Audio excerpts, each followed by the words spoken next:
Hoje nós temos a alegria de ter conosco a nossa grande amiga Aida Mendes, que vai falar sobre o Livro dos Espíritos, mesmo porque nesse mês de abril é aniversário, né, do lançamento desse livro. Ela vai falar sobre o assunto. É muito importante para nós, vai ser um aprendizado muito grande, porque o Livro dos Espíritos não é um livro para ler uma vez, é um livro para estudarmos sempre, né? Que é uma das bases da nossa doutrina, a base maior da nossa doutrina. Então, a Aida é uma professora universitária, ela está na doutrina há mais de 30 anos, é uma grande estudante. Ela foi minha professora, nossa professora, no curso de expositores. Então, é uma amiga muito querida e agradecemos muito a sua presença, Aida. Que tenhamos uma manhã de grande aprendizado, de muito amor. Obrigada.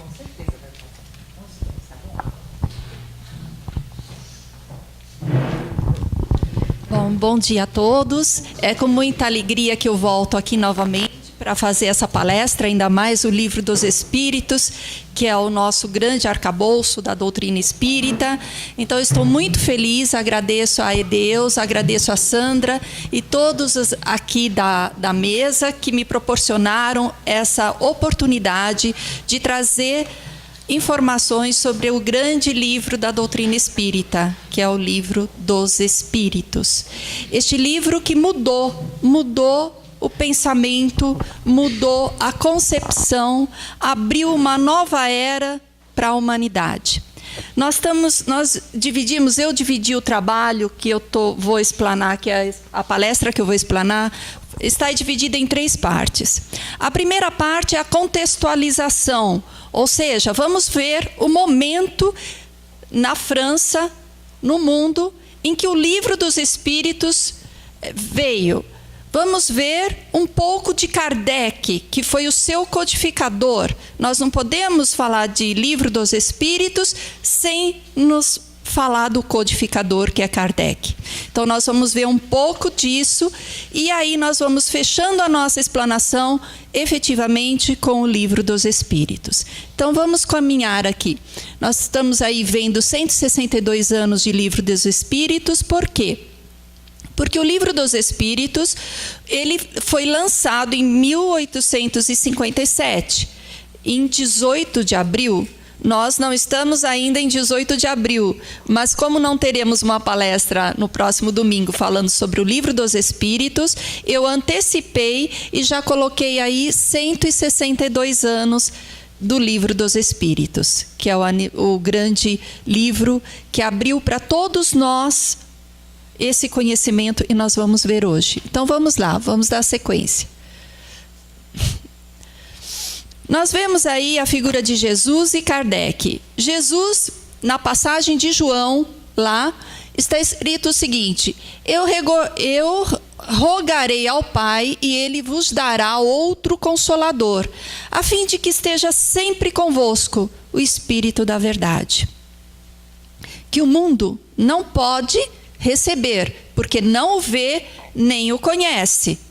Ou seja, Jesus, em sua passagem pela Terra, ele já sempre dava algumas informações, mas informações que não podiam ser reveladas muito mais. Então, ele apenas pincelava, ele falava: eu não vos deixarei sós, eu irei para o Pai, mas eu vos enviarei um Consolador.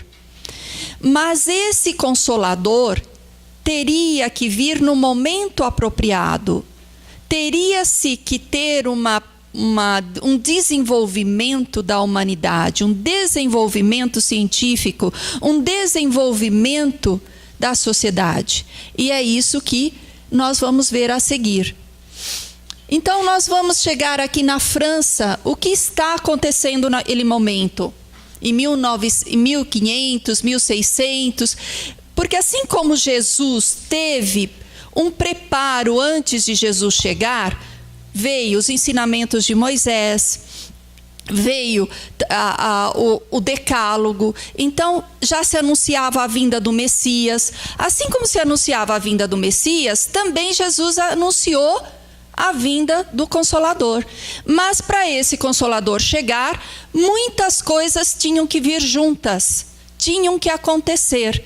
Então nós vemos aí a época das luzes, o iluminismo. O iluminismo, ele contribuiu de forma significativa. Por quê? Porque Descartes trouxe para nós a dúvida. Tudo que Descartes trouxe à filosofia moderna, e ele dizia o seguinte, vejam só, filósofo, físico, matemático. É pouca coisa. Nós não conseguimos muitas vezes nos formar em alguma coisa. Naquele tempo, Descartes já era tudo isso. E ele criou, então, o pensamento cartesiano. O que era o pensamento cartesiano? Duvidava de tudo. Ele colocava em dúvida tudo. E, por isso, ele criou uma filosofia moderna, com base no uso da razão. Vejam o preparo. E assim como Descartes, que veio com aquela sempre célebre frase, penso, logo existo, porque se duvido, eu penso. Se penso, existo. Logo, se penso, existo. Então, os pensadores que contribuíram aí para esse movimento foi Voltaire, Montesquieu, Rousseau, Diderot e Adam Smith. Todos vocês já conhecem, alguns de vocês conhecem, são pensadores também que fizeram parte desse movimento, mas que usavam, acima de tudo, o uso da razão. No Brasil, esse movimento do iluminismo, ele também serviu para dar impulso à Inconfidência Mineira. Então, vejam que as ideias do iluminismo, o uso da razão, o duvidar de tudo, pôr em questão tudo que existe para se encontrar outras coisas, é que criou esse momento favorável. Vamos seguindo. Depois do iluminismo, nós temos o quê? O positivismo. O positivismo que influenciou também Kardec na codificação. O positivismo, ele vem numa época em que ele fala o amor do princípio, ordem por base, progresso, é a valorização do método científico. Então, o positivismo, Kardec usou muito o positivismo na codificação, usando sempre o método científico para provar, para comprovar os fatos que ali se passavam. Então, ele teve a influência de Auguste Comte, também, que foi o pai do positivismo, que também é um movimento filosófico, sociológico, político, surgiu em meados do século também 19 na França. A França era o palco dos novos movimentos e das ideias novas. Então vejam que não é por acaso que Kardec apareceu na França. Tudo tinha uma ligação, tudo estava relacionado. E no Brasil, então, a influência desse positivismo, claro, não só na bandeira nacional, onde nós encontramos ordem e progresso, mas também em muitos outros movimentos, e nós vamos encontrar aí pela história. Vamos seguir. O magnetismo animal. O magnetismo animal surgiu também com Franz Anton Mesmer, era um médico alemão, e o que trouxe de novidade para nós na época? Ele dizia: o fluido animal, como força que move os seres orgânicos, e a forma como essa energia poderia ser utilizada como fonte de cura magnética. Nossa, abalou as estruturas da medicina. Como assim o fluido animal pode ser usado para cura magnética?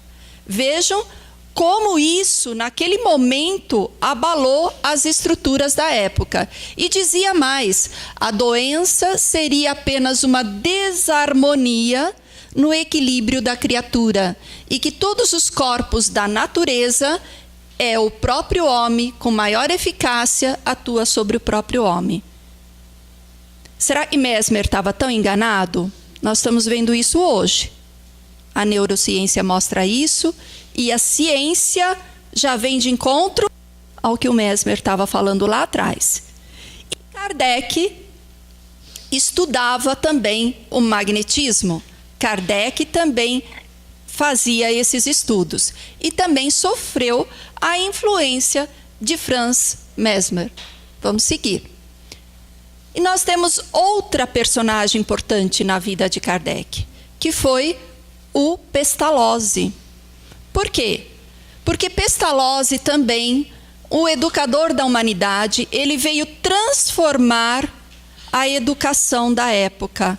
Para Pestalozzi, a importância da intuição não era impor à criança, não era impor à criatura a educação, a instrução, mas deixar que aquela criança descobrisse e tivesse interesse. Então, a intuição, fonte de todos os nossos conhecimentos. Ele também, pedagogo suíço, educador, pioneiro da reforma educacional, veio contribuir de forma significativa para com Kardec. Vamos seguindo. E nós chegamos em Kardec. Chegamos em Hippolyte Léon Denisard Rivail. Professor Rivail, até a gente se emociona em falar de Kardec, né? Kardec nasceu em 3 de outubro de 1804 em Lyon, na França. Eu fiz aqui uma breve resumo, porque o nosso intuito não é ficar em Kardec, mas no Livro dos Espíritos. Mas a gente tem que ver como tudo surgiu, e nós estamos fazendo essa sequência. Ele era de família católica, formação, os pais dele eram de família de magistrados, advogados, enfim. Foi educado no Instituto de Verdun, com o mestre Pestalozzi. Lembram de Pestalozzi? Nós vimos no slide anterior. Ele era um pioneiro na educação. Ele transformou o método da educação. Ele era um grande pedagogo. E ele era protestante. Então, vejam, Kardec foi levado para esse instituto pelos pais para estudar com Pestalozzi, que era um dos melhores da época. De notável inteligência, aos 14 anos, Hippolyte Léon, ou Rivail, já dava aulas no instituto. Educado no país protestante, logo concebeu a ideia de uma reforma religiosa, porque Kardec não se sentia bem com os ensinamentos católicos que ele tinha da família. Ele queria algo mais, né? Bacharel em letras, em ciências e doutor de medicina. Kardec, naquele momento, quem consegue hoje bacharel de letras, ciências e doutor em medicina? Kardec. Falava vários idiomas: alemão, inglês, italiano, espanhol e holandês. Será que é por acaso tudo isso? Não é por acaso. Porque a importância de Kardec ter toda essa instrução com Pestalozzi, ter nascido nesse momento do iluminismo, do positivismo, das experiências de Mesmer, tudo isso veio a contribuir para ele realizasse a grande tarefa que ele tinha pela frente. Vamos seguindo. Bom, nessa altura, o professor Rivail, ele já era um professor renomado, ele já era um professor emérito. Era um pedagogo de renome, já tinha sido premiado, já tinha casado, já tinha escrito várias obras, contribuído de forma significativa para a pedagogia francesa. Então, Kardec, nesse momento, ele não precisava de outras coisas. Ele já estava realizado profissionalmente. Já era reconhecidíssimo na sociedade parisiense. Então, vamos seguir. Em 1855, Kardec é convidado a participar de uma reunião. Porque antes de 1855 e 1854, 1853, começou a se instalar na França um movimento que chamava muito a atenção, que era das mesas girantes. Então, os salões usavam aquilo como diversão. E se juntavam em cima ao redor das mesas, perguntando futilidades. E aquilo foi tomando um corpo muito estranho, porque as mesas pulavam, as mesas giravam, e aquilo foi chegando à mídia, chegando à televisão. Na época não tinha televisão, mas chegava aos noticiários. As pessoas falavam umas para as outras, as pessoas comunicavam nos jornais da época, e aquilo foi se alastrando. E, é claro, iria chegar nos ouvidos do professor Rivail, que fazia parte daquela sociedade. Então o seu amigo Fortier comenta a ele, fala: Rivaio, você está sabendo do que está acontecendo? As mesas estão sendo magnetizadas. Como o professor Rivaio estudava o magnetismo, então ele até acreditava que aquelas mesas pudessem ser magnetizadas e, pela força do magnetismo, elas pudessem rodar, girar e fazer o que faziam. Mas, quando o senhor Fortier diz a ele que elas também falavam, aí ele: não, agora não dá para crer. Não dá. A mesa pula, roda, gira, mas falar, responder, não é possível. Eu tenho que ver isso. Então, Kardec vai até lá e percebe, vejam como Kardec, com a sua sabedoria, uma pessoa preparada, com conhecimento aguçado, logo percebeu naqueles fenômenos a chave do problema tão obscuro e controvertido do passado e do futuro da humanidade. Aquilo que ele buscava, aquilo que ele tanto esperava encontrar. Então, aí vocês veem as mesas, como que foi, vamos seguindo. Mais para frente, Kardec passou então a participar das reuniões desses fenômenos. Por quê? Porque Kardec era um cientista também, era um filósofo, e ele queria ver o que estava acontecendo, porque se existia um efeito inteligente, tinha que existir uma causa inteligente. Então Kardec foi especificamente, começou a ir às reuniões, convidados por amigos, inicialmente com as meninas Boudin, que eram adolescentes, que recebiam essas manifestações, eram médiuns, e depois, posteriormente, com a senhorita Jafé, que também recebia essas manifestações. Então, Kardec foi observando e começou a estudar o fenômeno. Então, ele levava perguntas de filosofia, perguntas sérias, e começou a imprimir a essas reuniões uma seriedade. E ele começou a ver que os espíritos respondiam aquelas questões que a maioria da população não compreendia. Então Kardec percebeu que ali tinha uma causa inteligente por trás de todo aquele fenômeno, aparentemente uma brincadeira. Então, o que ele vê? Kardec, olha a percepção de Kardec. Os espíritos, percebeu logo nessas reuniões, que os espíritos nada mais sendo do que as almas dos homens, porque os próprios espíritos que davam as manifestações, eles falavam, olha, eu vivi na Terra, eu estive entre vós em tal época. Então, eles mesmo se apresentavam como espíritos e tinham vivido no planeta Terra. Então, e davam provas disso. Então, Kardec percebeu que a sabedoria de cada espírito era diferente. Ou seja, o que Kardec logo percebeu? Que cada espírito tinha um conhecimento de acordo com o seu grau de evolução e de adiantamento. Vejam, eu vou numa reunião espírita, vou olhar esses detalhes? Ninguém vai. Hoje, nós que estamos numa reunião espírita, né, Edeusa? A gente recebe uma mensagem do mentor. Nós vamos ficar atentos ao que aquela mensagem traz para nós? Muitas vezes nós nem prestamos atenção. E pior, muitas vezes nós damos crédito a manifestações que não são adequadas, que não têm uma coerência doutrinária. E vejam, Kardec, naquela época, que chegava a ter contato com a doutrina, ele usou o método científico e todo o conhecimento que ele já possuía. Vamos seguir.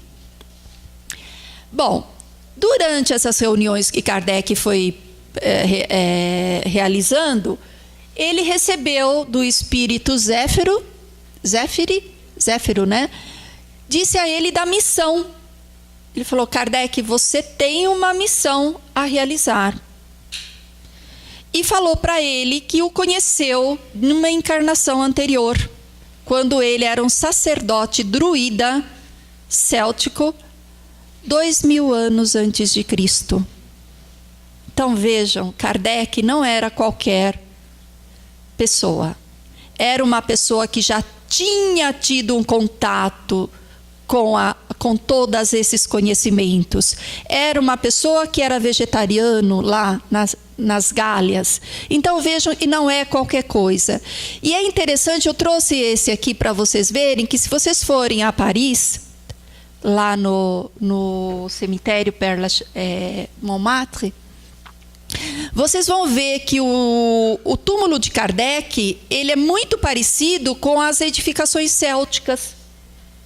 Podem, quem for lá, quem tiver oportunidade, vai ver que realmente é. Então, ele é Père Lachaise, mas depois mudou, né?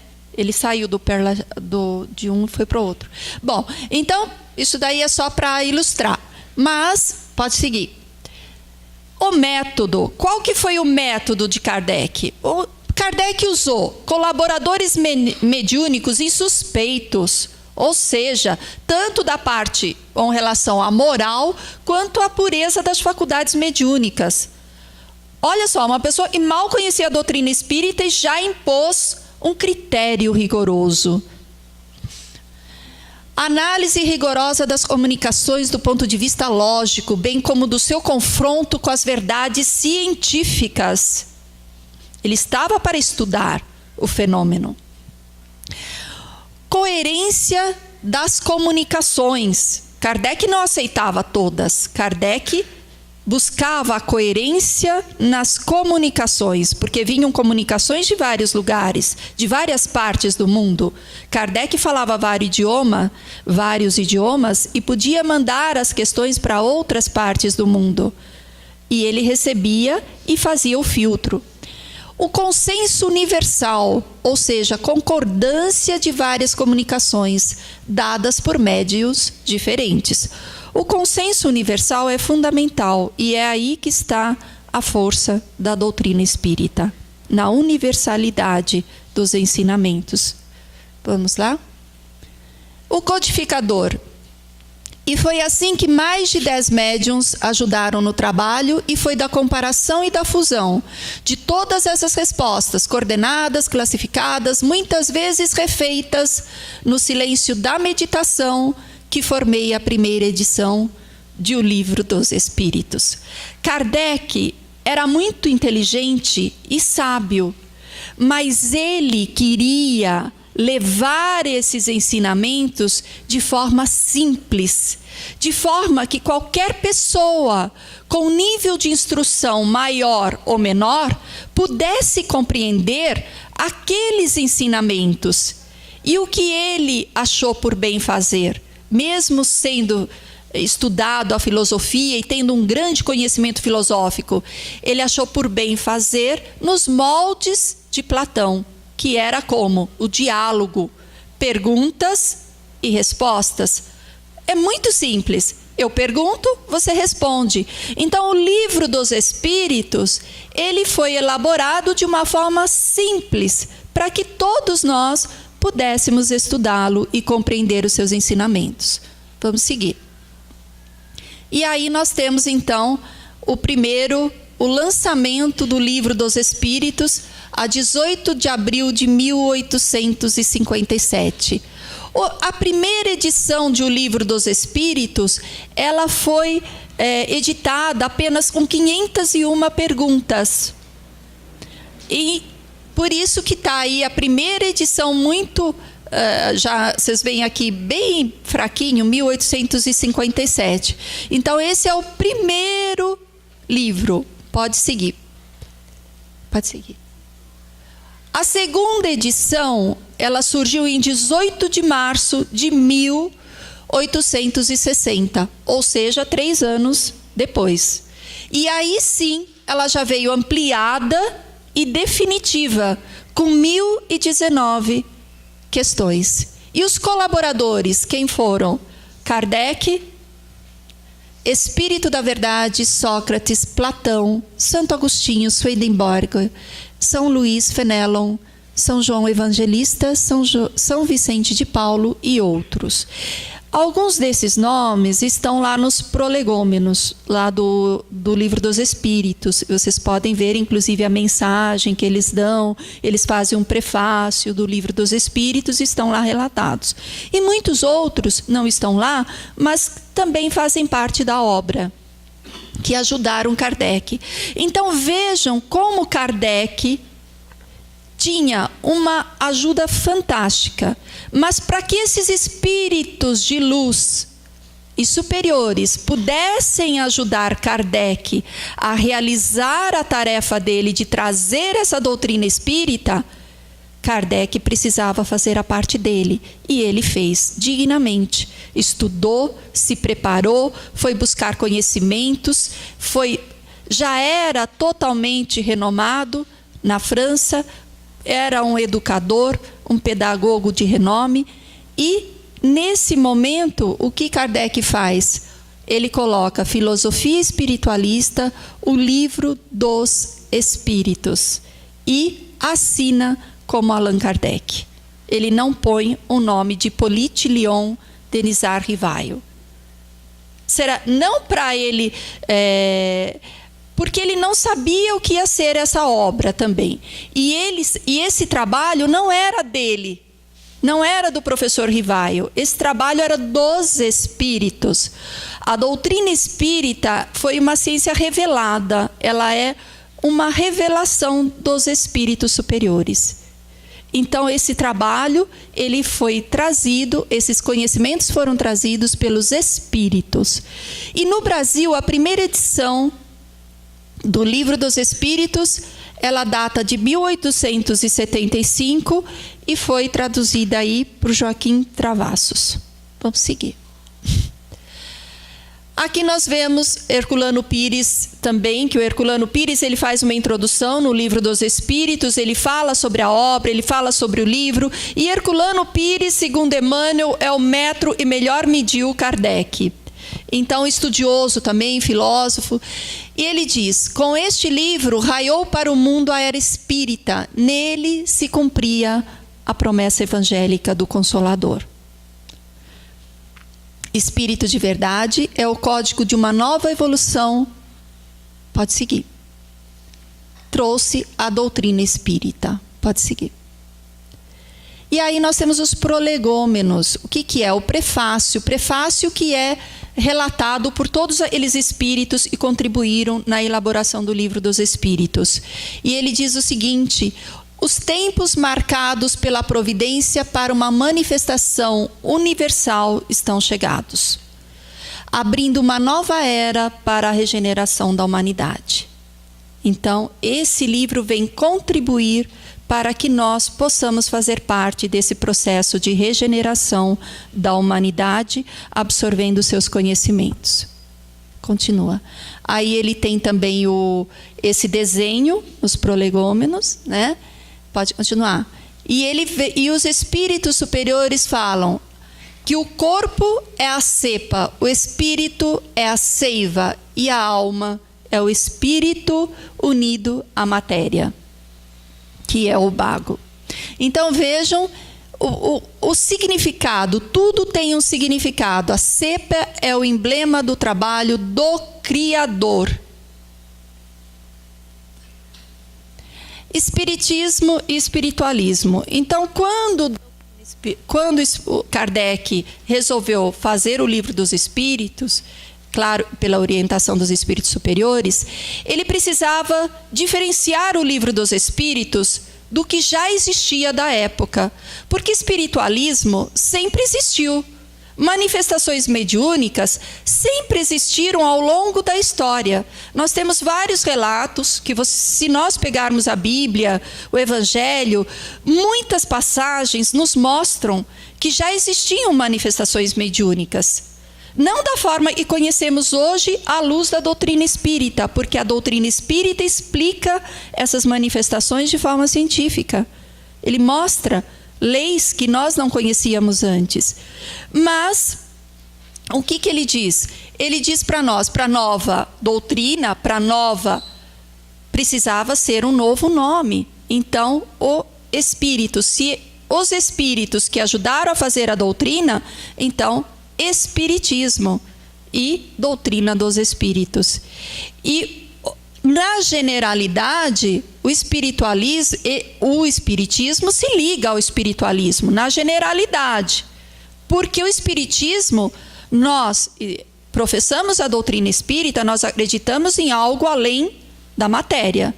E todos aqueles que acreditam em algo além da matéria são espiritualistas, mas não quer dizer que sejam espíritas, porque o espírita acredita na comunicação com o mundo espírita, ou seja, os espíritos se comunicando com o mundo material. Nós acreditamos nos espíritos, nós acreditamos nas suas comunicações, nas suas intervenções com o mundo material.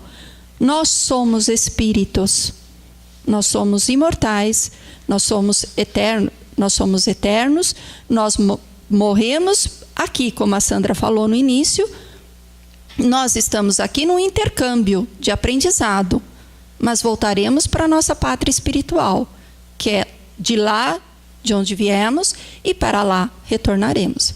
Pode seguir. Então, tudo que era tido como sobrenatural, o mundo espiritual veio nos mostrar que não é nada disso. Então, nós não precisamos ter medo.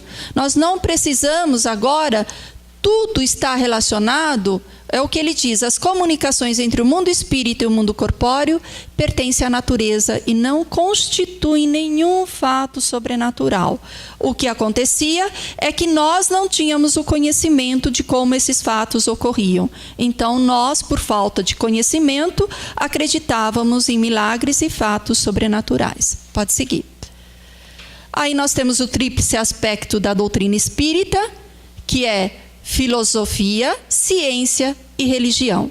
Não dá para não falar, porque todos conhecem a parte filosófica, que traz a indagação, a resposta a todas aquelas perguntas que todos nós fazemos.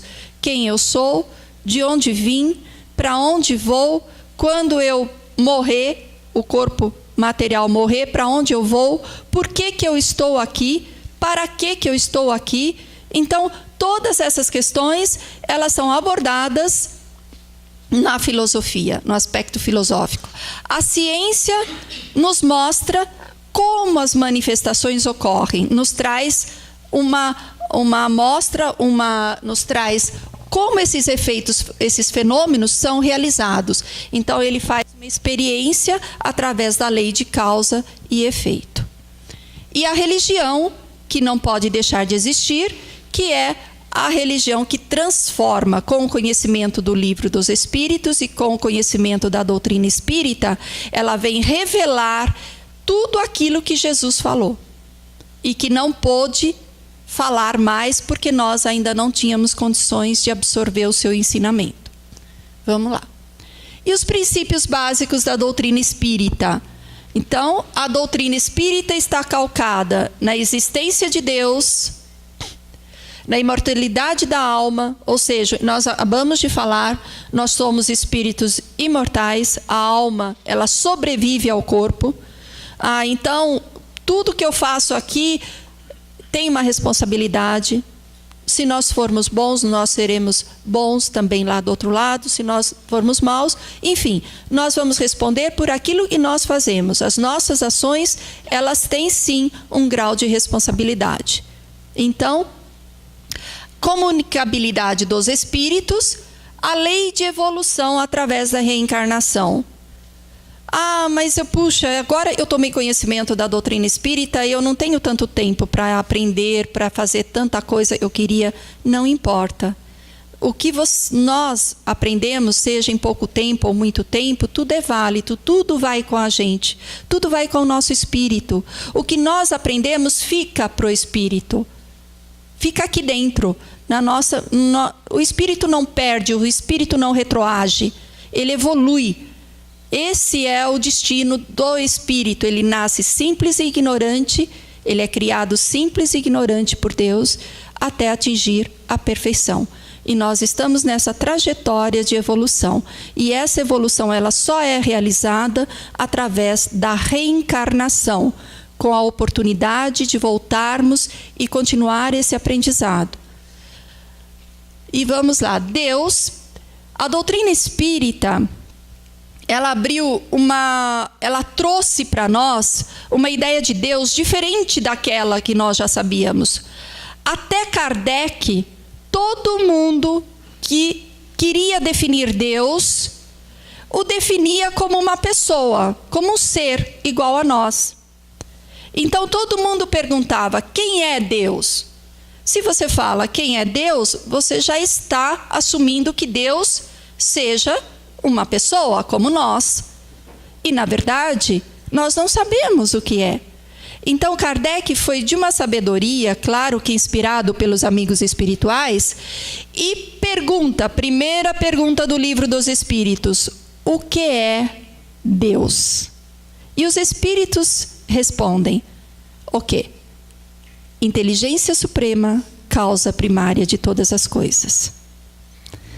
Vejam, então, e ele pergunta, Kardec não se satisfaz com a primeira pergunta, Kardec vai mais a fundo. Onde podemos encontrar a prova da existência de Deus? E o que eles nos respondem? Para todo um efeito, tem uma causa. Então, se nós vemos as coisas que o homem não fez, nós temos o axioma que vós usais: a causa, o efeito sem a causa. Então, aplicai esse efeito, que é a ciência. E o homem pode compreender a natureza de Deus? Kardec insiste novamente: não, falta-lhe, para tanto, um sentido. Mas podeis ter uma ideia de Deus pelos seus atributos. E quais são esses atributos? Extremamente justo, bondoso, então imutável. Então vejam, Kardec, ele fazia todas as questões até ele conseguir concluir. Ele não parava na primeira questão. Então o Livro dos Espíritos, ele é fantástico, porque ele nos traz as questões que nós queremos fazer. Ele vai mais além. Se fôssemos nós pararíamos na primeira já. Mas Kardec não parava, porque ele era um investigador. Ele queria trazer tudo que ele pudesse tirar de conhecimento. Então Kardec vai sempre perguntando. Por isso que o Livro dos Espíritos é fantástico. Vamos seguir. O espírito. O que é espírito? Princípio inteligente. Ué, aí ele vai de novo. Como podemos definir os espíritos? Os espíritos são seres inteligentes da criação, povoam o universo além do mundo material. Já mostrando que existe um universo aí povoado pelos espíritos que nós não conhecemos, mas que a ciência já está descobrindo. E hoje, essa semana inclusive, a ciência já descobriu até a existência do buraco negro que Einstein falava tanto. Então vejam, a ciência já mostrando e confirmando. E aí ele diz: Deus criou todos os espíritos simples e ignorantes, ou seja, sem conhecimento. E o que é a alma? O espírito encarnado. Então, estamos aqui hoje no planeta Terra, somos espíritos encarnados. Não estamos mais aqui, vamos ser espíritos como somos, viemos de lá e para lá vamos retornar. Pode seguir. E aí nós temos então, eu fiz uma síntese do Livro dos Espíritos. Então o que nós temos no Livro dos Espíritos? As respostas que todo mundo gostaria de ter. De onde vim, quem sou, porque estou aqui, porque sofro, para onde vou. No primeiro livro do Livro dos Espíritos, é de onde eu vim. Por quê? Ele aborda as causas primárias. E desse primeiro livro também, é que se originou posteriormente o outro livro chamado A Gênese, aonde ela detalha, aonde ela desenvolve toda essa parte das causas primárias, Deus, os princípios, os dois elementos do universo, espírito, matéria. Ela desenvolve toda essa parte, uma riqueza de detalhes. Então é fantástico É muito importante. O segundo livro, porque no livro dos Espíritos ele está livro 2, livro 1. Então, livro 2, ele aborda o mundo espírita ou dos espíritos.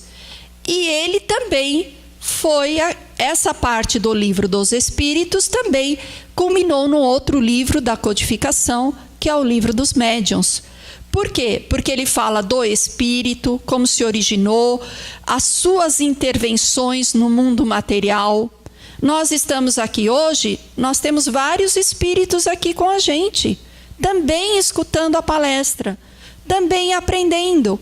E nós, futuramente desencarnados no mundo espiritual, estaremos também aproveitando esses conhecimentos de outros que estarão aqui à frente.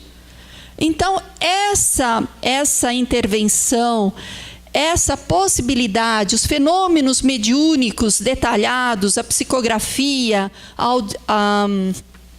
enfim, todos esses fenômenos mediúnicos que temos, da pintura mediúnica, tudo isso é detalhado no livro dos médiuns. E o livro 3, que fala sobre as leis morais, Por que sofro? Então, o livro 3 ele fala das leis morais, a lei de liberdade, a lei de trabalho, a lei de sociedade, a lei de adoração.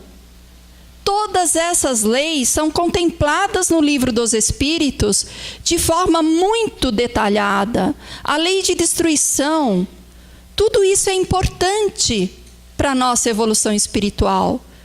Então, nós vemos o lado importante, porque num primeiro momento nós achamos que a destruição não é uma coisa boa, mas tudo tem uma razão de ser na criação de Deus. Nada é por acaso. Não, volta lá, por favor. Volte. O livro 4 é as esperanças e consolações, que foi daí também que fala sobre penas e gozos futuros. Ou seja, para onde eu vou? Quando eu morrer, para onde eu vou? Vou para o inferno? Vou para o céu? Não existe isso.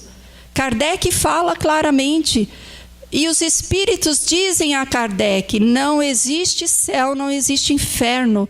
É um estado de espírito, é um estado de consciência. É nós, é a nossa consciência.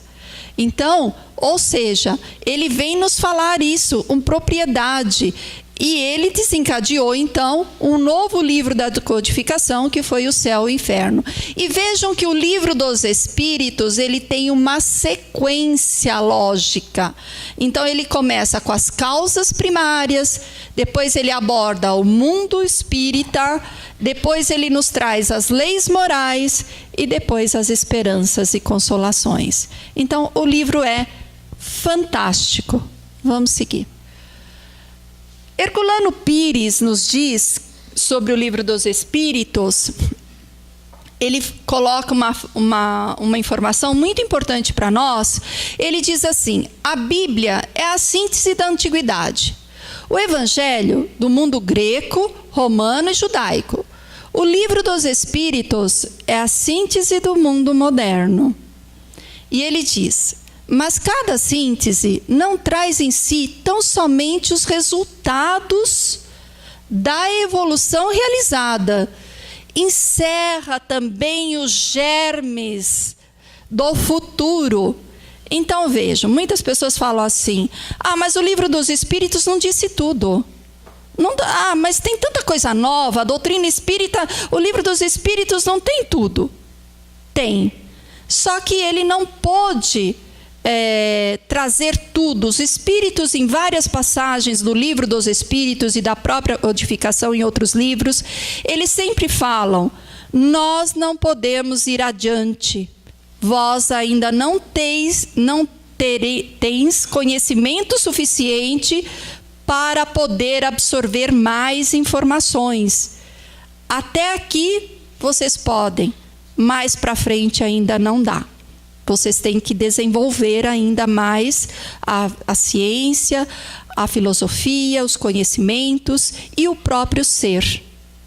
Então, esse livro, ele tem dentro dele muitas informações que nós ainda nem conseguimos desenvolver e saber a profundidade, assim como os ensinamentos de Jesus. Quanta profundidade tinham os ensinamentos de Jesus? E só hoje, 2000 anos depois, à luz da doutrina espírita, é que nós percebemos o quanto ensinamento Jesus trouxe naquele momento em que a sociedade ainda não tinha condições de absorver. Então, vamos seguir. E na conclusão do Livro dos Espíritos, ele nos fala: não reclama a crença cega, quer que o homem saiba porque crê, apoiando-se na razão, será sempre mais forte do que se apoia em nada. Ele fala da doutrina, ele fala que o espiritismo, ele não é a fé cega, ele se apoia na razão.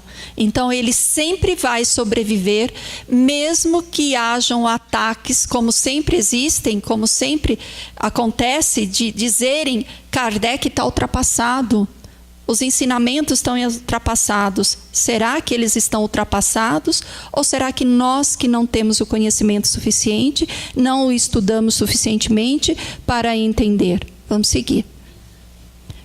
E aí eu deixo aqui, já estamos acabando, viu, Edeusa?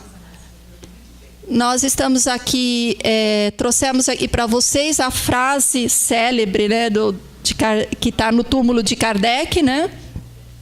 Nascer, morrer, renascer ainda e progredir sempre, tal é a lei. Isso somos nós espíritos.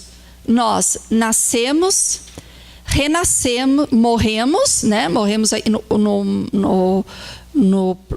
na matéria, mas renascemos e de novo na matéria várias vezes para que nós possamos aprender. Porque uma existência só, será que nos dá suficientemente todo o conhecimento que precisamos? Será que uma existência só? Não.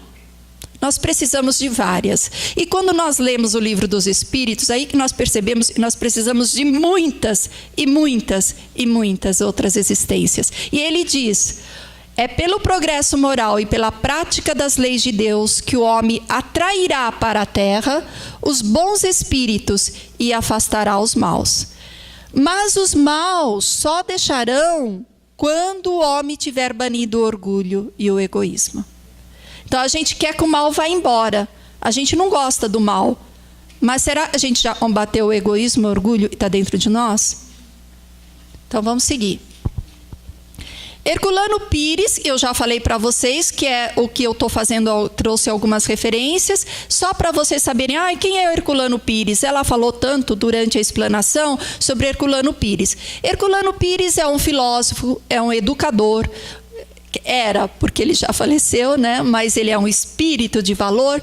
Então, ele é um filósofo, educador, jornalista, escritor parapsicólogo, poeta, romancista, fiel tradutor de Kardec. Escreveu 81 obras. São fantásticas as obras de Herculano Pires. Aconselho quem puder lê-las. São fantásticas. A Pedra e o Joio, O Espírito e o Tempo. Leiam, vocês vão encontrar muitos ensinamentos e um desenvolvimento ainda grande da doutrina espírita. É fantástico. E ele o fazia não mediunicamente, mas escrevendo mesmo pelos seus estudos. Então ele é uma pessoa que contribuiu bastante com a doutrina espírita.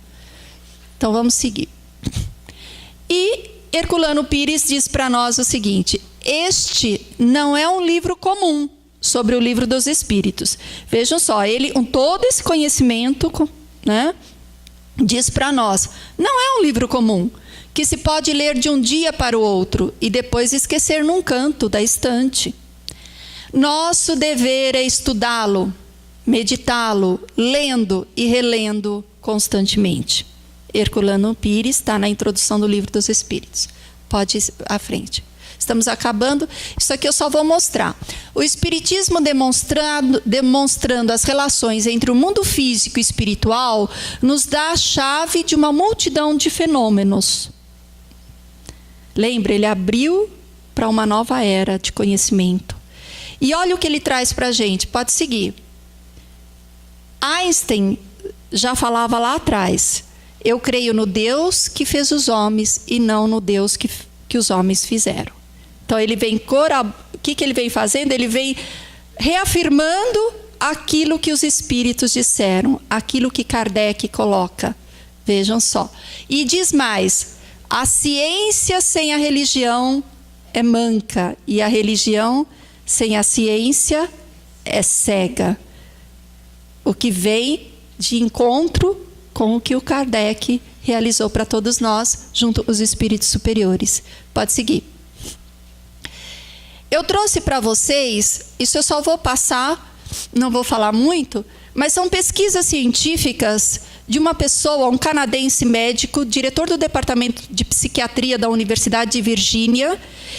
Ele fez uma investigação científica sobre vários casos de reencarnação. Então, ele dedicou 40 anos de estudos científicos com mais de 3.000 casos sobre lembranças espontâneas da infância, marcas e defeitos de nascença, memórias de vidas passadas e regressão a vidas passadas. Então, vejam a ciência de encontro com a religião, com a filosofia. Vamos em frente. E, recentemente, não sei se vocês já ouviram falar, mas eu achei fantástico e trouxe para vocês porque vem de encontro a tudo aquilo que a gente está vendo. A inteligência espiritual, quociente espiritual. Esta senhora é uma física quântica. Ela é a Dana Zohar. Ela se juntou a outros neurobiológicos, como Persinger, Roman Chandran, e juntos batizaram uma área que existe nos lobos frontais do cérebro como ponto de Deus, que eles chamam ponto de Deus. E ela fala, é uma área ligada à experiência espiritual. Então, gente, o que nós estamos assistindo aí? Nós estamos assistindo cada vez mais a ciência de encontro a tudo aquilo que os espíritos superiores trouxeram e nos informaram, e que nós lemos hoje no Livro dos Espíritos. Então, nós vemos cada vez mais a ciência indo ao encontro dessas informações científicas e dessas leis naturais que a ciência ainda desconhece e que os espíritos já nos falavam. Então, vamos seguindo. E Kardec nos diz que é pela educação, muito mais do que pela instrução, que vamos atingir o progresso moral. E sem o progresso moral, a regeneração do nosso querido planeta Terra será mais demorada. Vamos em frente. E aqui eu deixo Divaldo estudando o Livro dos Espíritos. E eu vou só contar uma passagenzinha rápida. Divaldo falava o seguinte: Divaldo, pensem em Divaldo, uma criatura, um espírito iluminado, contribuidor fantástico da doutrina espírita. Divaldo, quando se tornou médium, ele via um espírito e o espírito falava para ele: Divaldo, leia o Livro dos Espíritos. Aí Divaldo leu o Livro dos Espíritos rapidinho, era jovem, né? Leu rapidinho, não era gibi, não era nada, falava: eu leio rapidinho. Leu o Livro dos Espíritos. Aí o espírito apareceu de novo para ele e Divaldo falou assim: e agora, que livro eu leio? Leia o Livro dos Espíritos. Aí Divaldo conta que fala assim: nossa, esse homem deve ser fanático, porque eu já li esse livro. Será que ele percebeu que eu li saltando? Porque ele era jovem, né? Então ele falou: será que ele percebeu que eu li saltando o livro, não li direito? Tá bom, vou ler de forma honesta. Aí Divaldo leu o livro honestamente. Demoram 6 meses para ler o Livro dos Espíritos, porque parece fácil, mas não é. Aí, terminado o livro, aparece o espírito de novo. E o Divaldo: e agora? Que livro eu devo ler? Ele fala que é o Viana de Carvalho. Viana de Carvalho diz para ele: estude o Livro dos Espíritos. Aí Divaldo estuda o Livro dos Espíritos. Aí passa de novo: e agora? Que livro eu vou ler? Aí ele fala: Divaldo, mesmo que passe 100 anos da sua existência, você estudando o Livro dos Espíritos, não será suficiente para absorver todo o conhecimento que esse livro traz. Vejam, isso para Divaldo, gente. Não é para um ser como eu, entendeu? Estou muito longe do Divaldo. Então, sabe, por isso que eu deixei aqui o Divaldo, porque é a criatura maravilhosa. Então, o que eu proponho a vocês hoje, a minha proposta aqui, é que todos vocês leiam o Livro dos Espíritos. Não, eu sei que às vezes tem uma literatura maravilhosa, encantadora por aí nas livrarias, mas o Livro dos Espíritos é realmente aquilo que condensa toda a codificação. Então, tem pessoas que falam, eu li o Céu e o Inferno, mas não leu o Livro dos Espíritos. Eu li a Gênese, mas não leu o Livro dos Espíritos. E o Livro dos Espíritos, você tem os 5 lá dentro. Não tão detalhado, mas é o arcabouço realmente da doutrina espírita. Se não lemos o Livro dos Espíritos, não podemos nem pensar que somos realmente professamos a doutrina espírita. Muito obrigada a todos, um bom domingo a todos.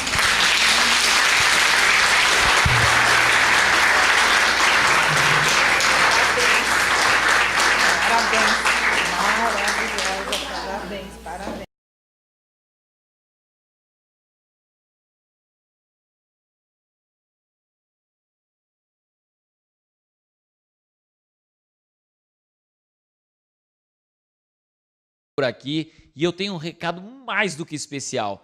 Dá uma olhadinha aqui no logo aqui atrás. O canal do pessoal da TV3 está recheado de informações, palestras, comentários, e gostaríamos de convidá-lo para participar de forma mais intensa em toda essa produção que eles têm feito. São inúmeros desafios que eles têm superado para levar a doutrina, levar o evangelho, levar uma palavra amiga a todos os corações deste planeta. Então, curte lá, aciona o sininho para que você receba as notificações do que tenha surgido de novo e efetivamente venha participar, entregando a sua contribuição, a sua dose de amor a toda essa produção feita pelos amigos lá do 3 de outubro. Forte abraço, obrigado pelo carinho de sempre e venha cantar conosco todas as vezes, principalmente enquanto nós estivermos aqui junto aos amigos da TV3. I don't have to say a word to you. You seems to know whatever mood I'd gone through. Feel as true I know you forever.